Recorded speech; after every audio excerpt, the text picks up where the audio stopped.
Louisiana's seafood industry took a major hit from the BP oil spill.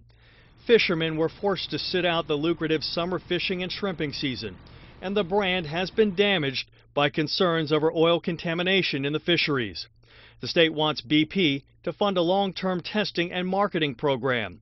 That would include testing 400 samples of crab, oysters, shrimp, and finfish per month in all coastal parishes. Exxon funded 20 years of study in Alaska on the impact from the Valdez. This spill is multiple times bigger than the Valdez. According to the governor's office, the first 5 years of the up to 20-year program would cost about $173 million. State Wildlife and Fisheries Secretary Robert Barham says so far, BP is refusing to commit the dollars.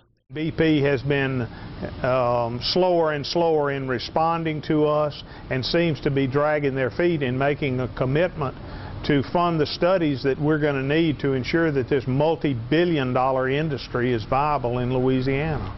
BP Chief Operating Officer Doug Suttle says the company is still considering the seafood testing plan. Some of those requests went quite far out in time. They were looking at up to 20 years. At this point in the response, it just isn't appropriate to actually look that far out. Suttle suggests that the state look at paying for the program with money BP has already pledged to the oil spill recovery effort. The Gulf Research Initiative, the $500 million, we have made available to do long-term impact assessments here in the Gulf.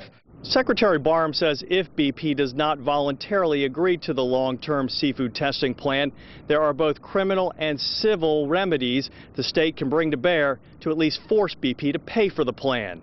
It may be more and more difficult to talk to BP. It may be their attorneys that we're talking to.